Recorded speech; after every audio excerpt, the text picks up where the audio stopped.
Amen?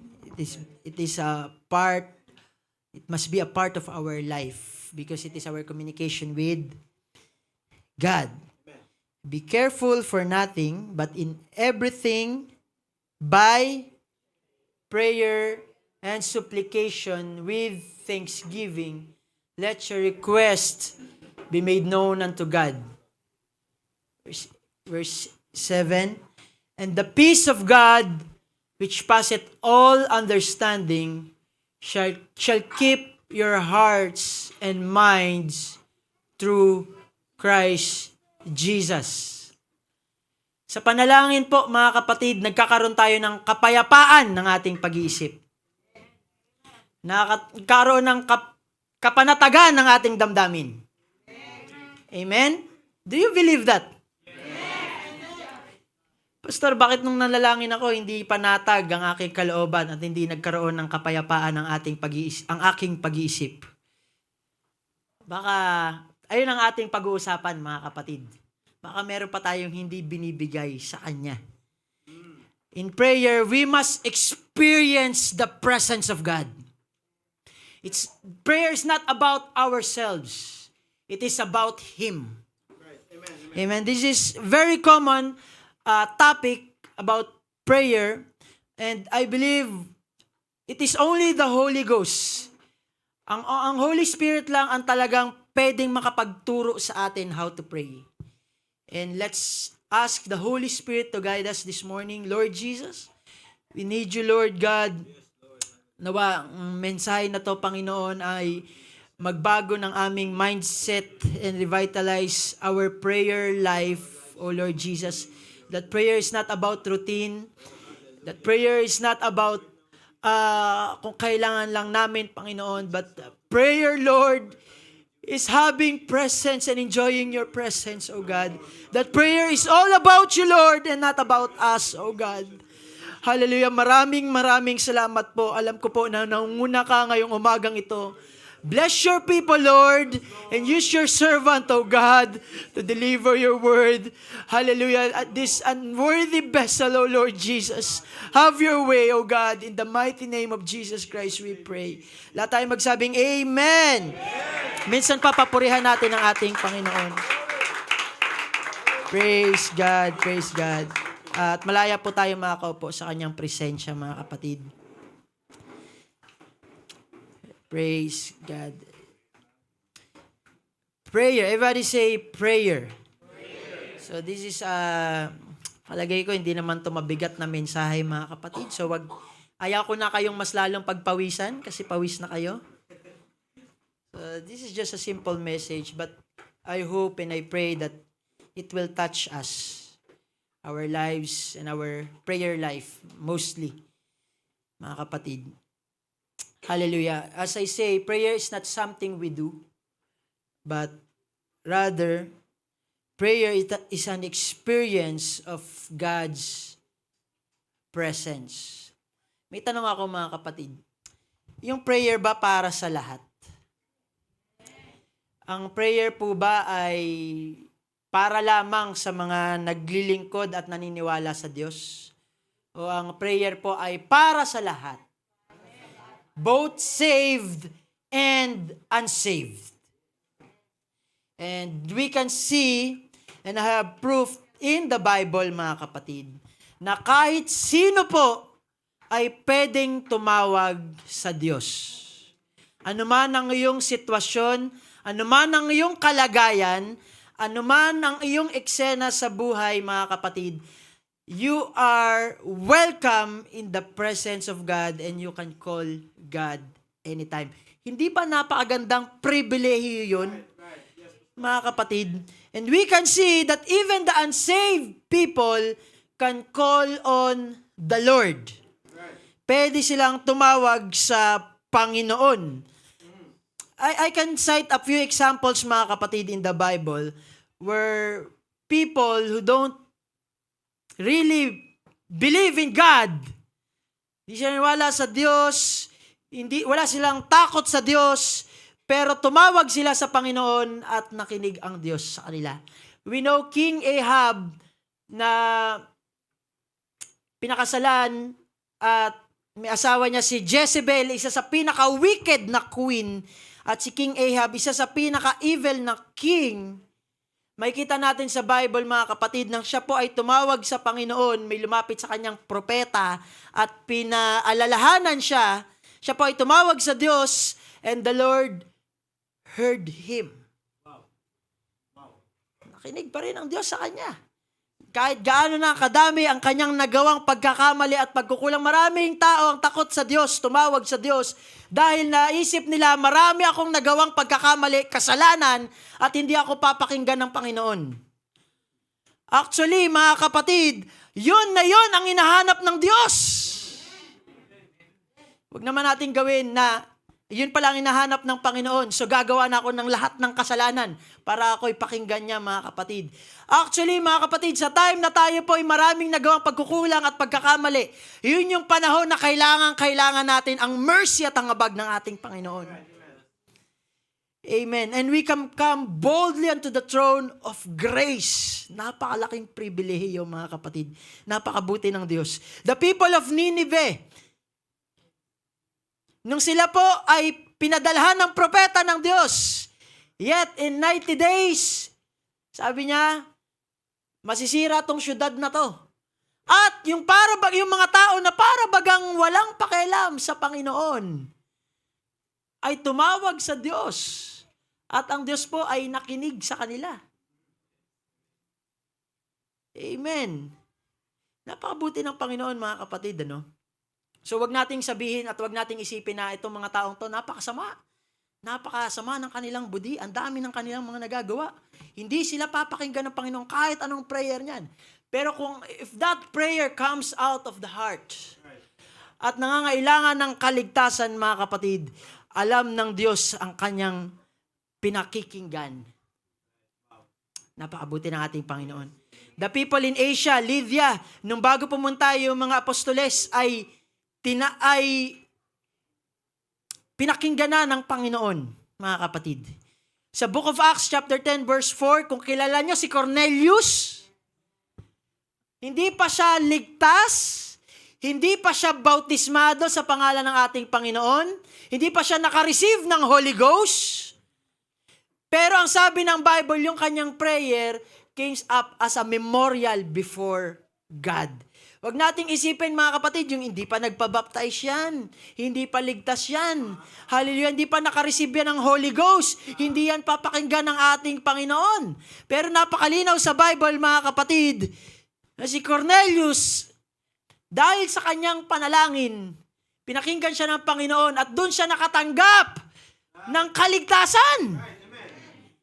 Ang totoong, talagang naghahanap sa Panginoon, mga kapatid, ililid yan ng Diyos sa kaligtasan at sa instruction na kailangan niyang gawin upang masunod ang plano ng kaligtasan. Kaya nga ang Diyos patuloy na nagtatawag ng tao para sila po ay mabigyan ng instruction at maintindihan kung paano ang kalooban ng Diyos sa kaligtasan. Amen? Si Cornelius, mga kapatid, naghahanap at tumatawag sa ating Panginoon, and then eventually, humanap ang Diyos ng tao upang mag-instruct sa kanila kung paano ang plano ng Diyos sa kaligtasan. Nagsimula iyon sa panalangin. At lastly, si Paul, kilala niyo si Paul? Si Saul? Bago po siya mabautismohan, bago siya maligtas, yung siya po ay binulag ng Diyos at nalaglag siya sa kabayo, mga kapatid. 3 days siyang bulag, 3 days siyang hindi kumain, at di uminom. Mag-fasting siya, mga kapatid. At nung point na yun, siya po ay nagpipray. Hindi pa siya baptized in Jesus' name. At biglang biglang kinausap ng Panginoon si Ananias. Takot pa nga siyang lapitan si Paul, kasi baka siya po ay patayin, dahil siya po ay mamamatay tao. But we can see on that story that the Lord hears prayer kahit na ikaw po ay hindi pa lubusang nakilala sa Kanya. Napakabuti ng Diyos, mga kapatid. Ibig sabihin, every one of us here can call on God. Walang requirement, mga kapatid, para ikaw po ay manalangin. Hindi kailangan na, bago ka, required ka muna mabaptize bago ka mag-pray. Required ka muna na bautismado bago ka mag-pray. Buti na lang, napakabuti ng Diyos, walang requirement. Anytime pwede tayong lumapit sa Kanya. Amen. Hindi na natin kailangan ng mediator, mga kapatid. Hindi na natin kailangan lumapit sa kahit sinong tao, sa pari, sa pastor, at sabihin sa kanya, ipanalangin mo ako, pastor, ipanalangin mo ako, father, ipanalangin mo ako, mother, ipanalangin mo ako, ano mga santo, mga kapatid na tatawagin mo. No need! Hallelujah! Kailangan mo lang tumawag sa kanya diretsyo, mga kapatid, and you are welcome into His presence. Oh God, hindi mo kailangan ng kahit anong lugar, hindi mo kailangan na maghanap ng isang napakagandang templo, hindi mo kailangan ng isang napakagandang altar, mga kapatid. Anywhere you can make an altar before God. Hallelujah, dahil ang kailangan lamang, mga kapatid, ang iyong pananampalataya na lumapit sa Kanya at kahit gaano pa ang iyong nagawa, at gaano pa kadami at kabigat at kadungis ng iyong pagkatingin sa iyong sarili, mga kapatid, God will usher you and welcome you into His presence. Napakabuti ng ating Panginoon. Oh God. Hallelujah. Meron lang mga akong tatlong bagay na nais nating ilagay sa ating isipan. And this is unconventional. Kasi baka ngayon nyo lang marinig yung mga gantong klaseng puntos. But I'll try to do my best as the Lord wills. Ang unang point is submission. Everybody say submission. God knows our prayer, or God knows our need before we pray.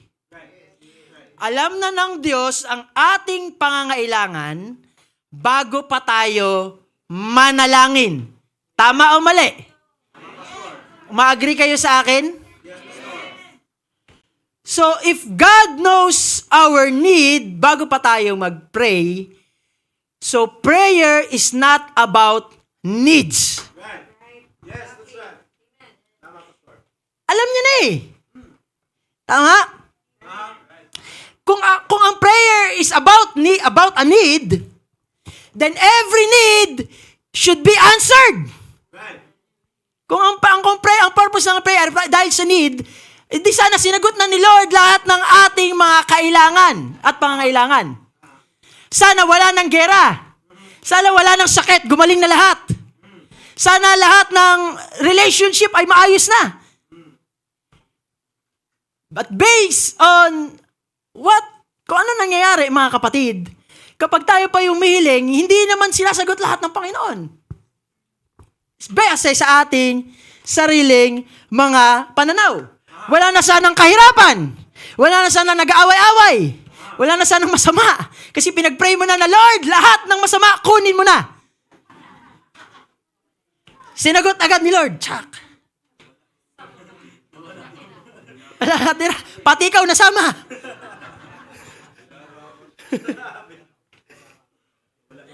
So this is not about need.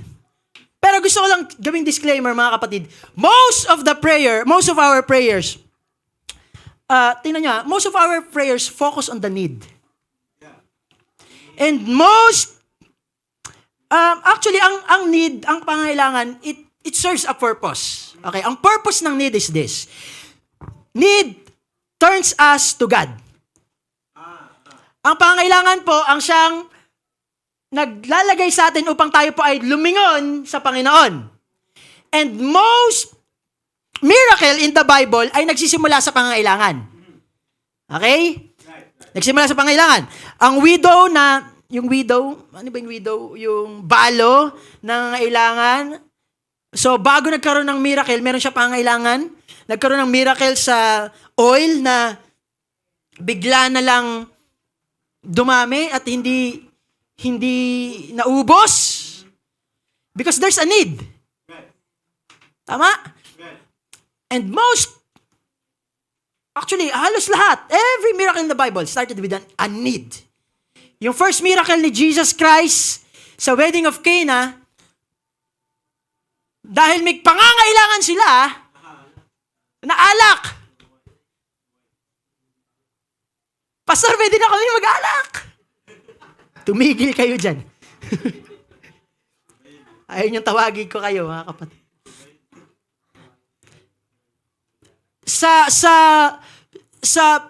Feeding of the 5,000, the miracle begins with a need of food. It starts with a need. But prayer is hindi lang dun eh. Hindi doon nagsisimula. It starts with a need. Para mag-turn tayo sa Kanya. Pero hindi pwedeng magtapos dun. Napakarami mga kapatid na tao na kapag kausap mo, ang laging lumalabas sa kanilang, kailangan ko to, may problema dito, may problema. Parang lagi sila may pangangailangan. Kaya mapaisip mo, may prayer life kaya to. Hindi ko naman sinasabi at minamaliit yung kanilang prayer life. Pero, yes, we know na nagsisimula sa need. But that need ay kailangang maibigay at maisubmit natin sa Diyos. Hallelujah. Then, we could turn from God. The focus is not the need.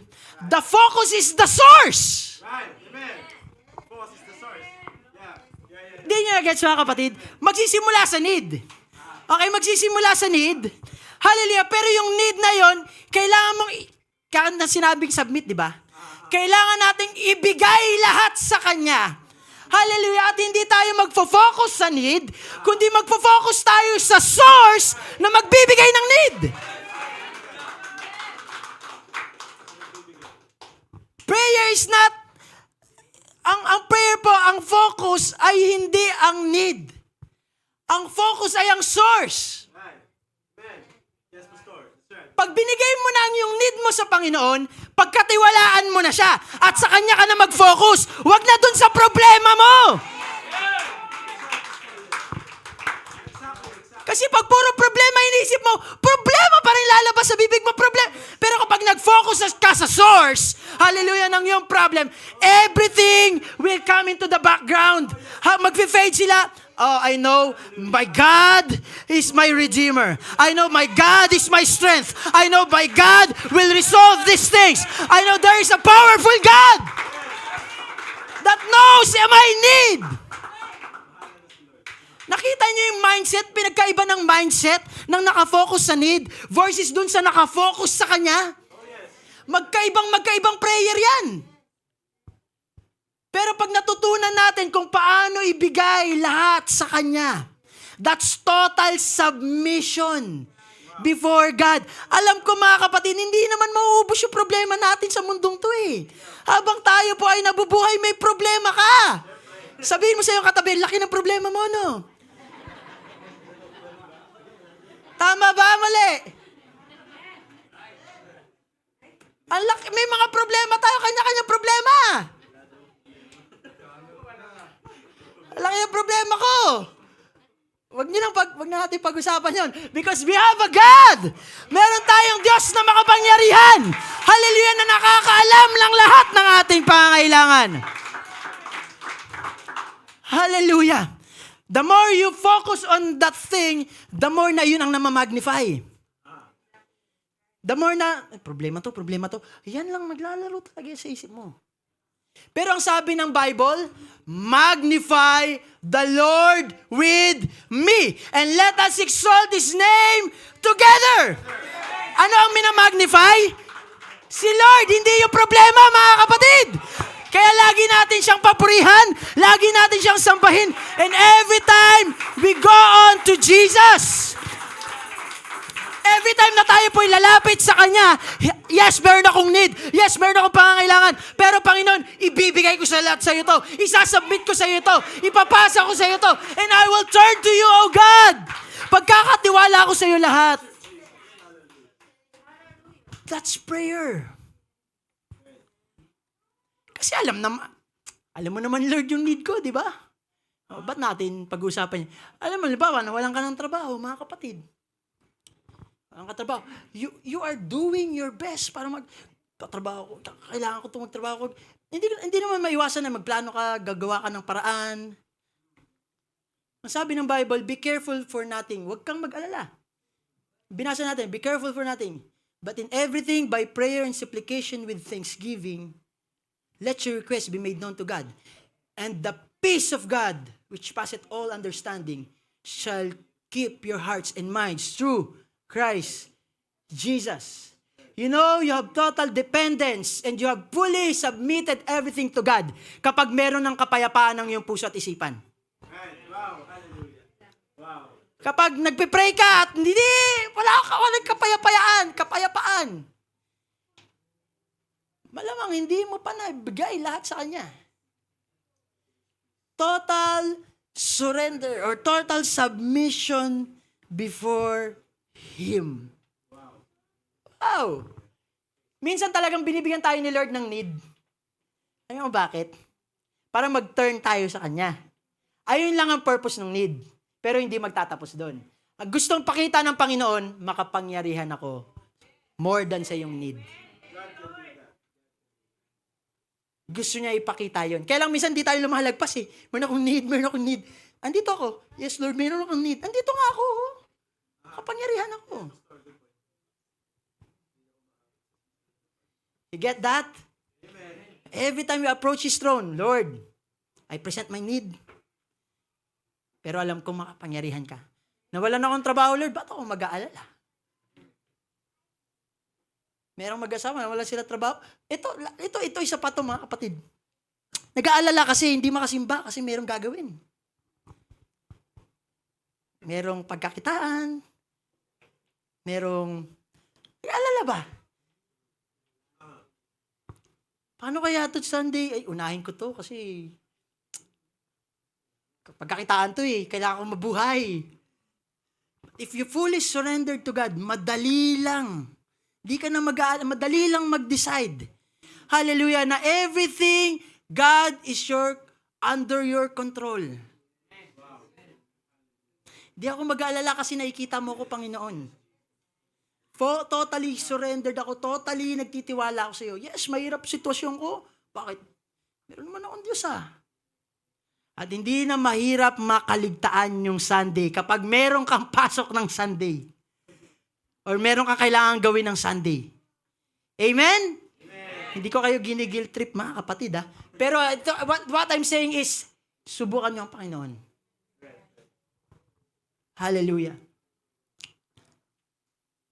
Medyo malalim yung word na subok pero later on. Kasi sa Bible, meron lamang isang lugar kung saan nais na magpasubok ang Panginoon. Isang verse lang. Alam mo kung saan? Sa tithes and offering. Wala na iba. Ibang topic yun. Punta tayo doon sa sunod. Pangalawa, submission una, di ba? Pangalawa, satisfaction. Everybody say satisfaction. Philippians 4:11. No, not that I speak in respect of want, for I have learned in whatsoever state I am, therewith to be content. Everybody say satisfaction. Closely related to sa una, mga kapatid. If you're able to let go of anything, including the need, and bend your life to His will, then there's contentment and satisfaction. You can say that God is enough. Marami sa atin ang not truly satisfied. A man can pursue anything. Success, trabaho, kung ano-ano, mga kapatid, and even achieve it. Ang tao, di ba? Marami tayong pinaplano, marami tayong gusto sa buhay, marami tayong gustong maabot. At minsan naabot din natin. At nakakamtan din natin. Hindi naman maiwasan na magkaroon ng mga pangarap, di ba? Pangarap natin. Minsan nakukuha natin. Hallelujah. Pwede yung mangyari, pwede mo yung magawa, but maybe you have achieved those things and that you have no idea what God wants for you to have. Pwede pala mangyari yun, mga kapatid. Amen. But if we are fully satisfied in Him. Alam niyo ganito mga kapatid, kapag tayo po ay totally satisfied sa Kanya, all needs will be met. Pag-isipan niyo maigi, medyo malalim yan. If you are fully satisfied in God, all your needs will be met. Right. Amen, Pastor. Hallelujah. Psalms 34 verse 10. The young lions do lack and suffer hunger. Yung mga malilit daw nila yun, nagkukulang, suffer hunger. But they that seek the Lord, because they're satisfied in Him, they are content with Him. They that seek the Lord shall not want any good thing. Right. Because God is enough. Why? Closely related dyan sa Matthew 6:33. But seek ye first the kingdom of God and His righteousness, and all these things shall be added unto you. Kapag satisfied ka sa Diyos at satisfied ka kay Jesus Christ, mga kapatid, lahat ng iyong pangangailangan ay pupunan niya. Hindi mo na kailangang mag-alala. Basta unahin mo siya. Hallelujah. You let go of the world. You let go of everything. Hallelujah. If you let go of the world, you will no longer feel the heavy burden of the world. Wow. Kapag nilet go mo na, hindi na mabigat sa iyo kasi binigay mo na sa Kanya eh. Tama? Kaya maraming tao sobrang nabibigatan. Ang sabi ng Panginoon, come unto me all ye that labor and are heavily laden, and I will give you rest. Hindi ba pinangako yan ng Panginoon, mga kapatid? At kapag totally binigay mo na sa Kanya, yes, God is enough. Magkakaroon ka na ng kaganaanan ng loob, ng kagaanan ng puso, ng kapanatagan ng iyong pag-iisip, dahil alam mo meron kang Diyos na makapangyarihan na pwede mong pagkatiwalaan. If we focus ourselves to God, suddenly everything is in grasp. All we need for daily life is available. You don't have to worry.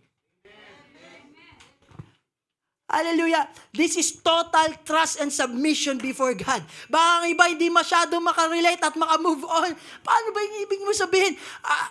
I'm saying this, taste and see that the Lord is good. Hallelujah. Pagkatiwalaan nyo lang kung ano yung sinasabi ng Biblia, mga kapatid, at yung ating pinag-aaralan ngayon. Minsan baka hindi ka makarelate, parang hirap bitawan, parang hirap. Napapaisip parang, magtiwala ka sa Panginoon. Trust in the Lord with all your heart, and lean not unto thine own understanding. In all thy ways acknowledge Him, and He shall direct your paths. Lahat ng yan, mga kapatid, if you are fully satisfied in God, everything ay mag-fade sa background. You are fully satisfied in Him. Hallelujah. We must surrender everything. Pastor, hindi mo naman alam yung pinagdadaanan ko ngayon. Yung realities ng buhay. Hallelujah. Ang question ko, have you fully trusted the Lord? Totoo bang nagtitiwala ka sa Kanya? Meron niya isang statement eh. There is only God and everything is a lie. There is only God. Everything is a lie. Ibig sabihin, lahat ng nakikita mo, lahat ng naririnig mo, kung wala yan sa kalooban ng Panginoon, wala yan lahat. Ang kailangan mo lang ay mag-focus sa Kanya. At kapag nakita mo siya at lumapit ka sa Kanya at nasatisfied ka sa Kanya, siya ang bahala sa iyo. We need to fully trust Him and know Him. Every time we go to prayer, Lord, I'm fully satisfied with you. Kailangan natin masatisfied, mga kapatid, sa Kanyang presensya. Ang iba kailangan pa ng, yes, hindi ko naman dinadown, mga kapatid. Kailangan, those things are magaganda, yung ating mga music, yung ating mga band, yung ating pag-aawitan, yung mga kapatiran, mga kapatid. But we don't need those things to come boldly into His presence. And sometimes, yung pinakamatamis na moment natin ng prayer, ay hindi yung nasa worship team tayo, mga kapatid. Sometimes, the sweetest moment of our prayer life is with Him only alone in your room. Na ikaw lamang magkaisa at you're fully soaked into His presence. And Lord, I am satisfied with you. Eh, hindi na kailangan ng napakaraming tao nakatingin. Napakasarap sa kanyang presensya. Naalala ko yung preaching last week, linger longer, na minsan ayaw mo nang umalis dahil sa iyong prayer life, hindi ka na nakafocus sa need, sa ganito, pangailangan mo. Pero saan ka nakafocus? Sa kanyang presence. Because He is enough. Parang gusto mo na lang mag-stay doon, mga kapatid. Kasi pagkadilat mo, problema na naman, pikit ka na lang. Pagdilat mo, problema, pikit na lang. Amen? Last thing, mga kapatid. Halos magkakarugtong lang pala. Submission, satisfaction, surrender. Surrender. Some of the things that hinders us in prayer ay yung mga bagay na isip natin na nagawa natin. Minsan, kung i-condemn tayo ng mga bagay na ginawa natin, naisip natin, dami ko na nagawang pagkakamali. And alam nyo ba, mga kapatid, minsan, hindi yung ibang tao na nagko-condemn sa iyo yung mas mahirap eh. Kundi yung condemnation mo sa sarili mo. Na I'm not worthy, Lord. I'm not worthy, O God. Hallelujah. Of our own mistakes. We may fail, mga kapatid. But this is what I want you to know, mga kapatid. If we fully surrendered our life, even those things that we have done, hallelujah, kaya natin ibigay lahat sa Kanya. Marami kasi tao nahihiya na eh. Pag nakagawa ng mali, nahihiya nang mag-church. Ayaw na munta sa church kasi alam, makasalanan akong tao. Ano na sasabihin nila? Nahihiya na ako, parang meron kasi akong problema. Tapos parang pinag-uusapan ata yung sitwasyon ko sa church, parang alam nila lahat. Parang pinagchichismisan ata ako. Kaya ako na lang mag-church. Nahihiya na ako. Doon na lang ako sa bahay, mag-ano na lang ako yung sambahay. Dami kong talagang nagawa talaga. Hallelujah. At marami na huminto, mga kapatid. Pero ikaw, tayo mga kapatid, this is an encouragement mga kapatid, hindi hadlang at hindi hindrance yung anumang nagawa natin para hindi magpatuloy sa Panginoon. Hallelujah, magpatuloy ka lang. Hallelujah, kahit ano pang nagawa mo, kahit ano pang kasalanan mo mga kapatid, magpatuloy ka lang, tuloy-tuloy lang. Ang sabi ng Bible, hallelujah, ang magpatuloy hanggang sa wakas, ang siyang maliligtas. Bakit? Lahat naman tayo may nagawang mali eh. Hallelujah, yes, may nagawa akong mali. Pero hindi ito dahilan para hindi ako lumapit sa Diyos at hindi ako lumuhod sa Kanya at hindi ako magpakita sa Kanya at ako'y mapamahiya. Magpapatuloy pa rin ako. Because I'm totally surrendered my life to Him. Marami akong nagawa. Pero hindi yun hadlang, Panginoon. Dahil Ikaw lamang ang piniplease ko at hindi ang mga taong ito. I don't have to please those people. All I have to do is to please you, oh God. Hallelujah. At alam niyo ba ang mga nagpapatuloy hanggang sa wakas? Hallelujah. Sila yung maliligtas. Hindi yung sinabi yung mga religious. Hindi sinabi yung mga walang nagawa. Ang sinabi doon yung nagpatuloy. Despite ng ating mga nagawa. Despite ng ating mga napagkukulang. Basta magpatuloy ka lang. Hallelujah. God is gracious. And if we surrendered our life to Him, mga kapatid, alam nyo, balang araw, kita-kita rin tayo sa finals. Sino yung magkikita-kita sa finals? Yung mga nagpatuloy. Hindi yung mga tumalikod. Hindi yung mga nahiya. Hindi yung mga hindi na nagsimba, mga kapatid. Kundi yung mga nagpatuloy. Hallelujah. Balang araw, kita-kita tayo. Despite na ating mga pagkukulat at pagkakamali, tuloy lang, kapatid. Huwag kang kang matatakot at huwag kang mahihiya. We may fail Him. We may fail Him many times. Hallelujah. But God is love. God is forgiveness. Hallelujah. And He will give us many chances. Hallelujah. Para tayo maligtas. Dahil ganun niya tayo kamahal. And every time we go to prayer, Lord, I surrender my life before you.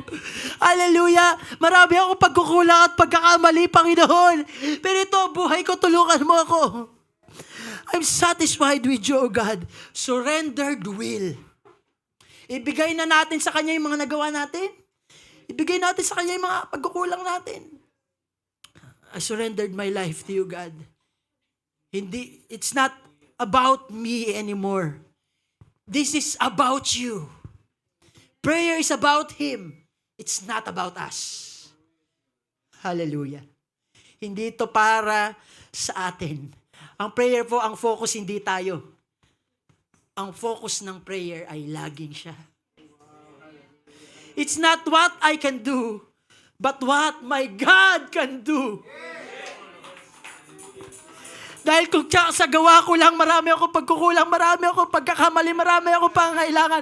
So it's not about what we can do, kung ano ang aking kalagayan, but it is about you, God. What you can do. You are the source. Your salvation. You are God. How's your prayer life sounds like, mga kapatid? Hallelujah. How's your prayer life sounds like? Nakafocus ba sa'yo o nakafocus sa Kanya? Is it an obligation or a communion with Him? Obligado ka lang ba?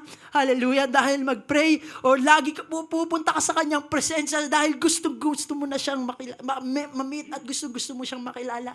And you want to stay in His presence more longer. Lord Jesus, I want you, Lord. I want more of you, Lord Jesus.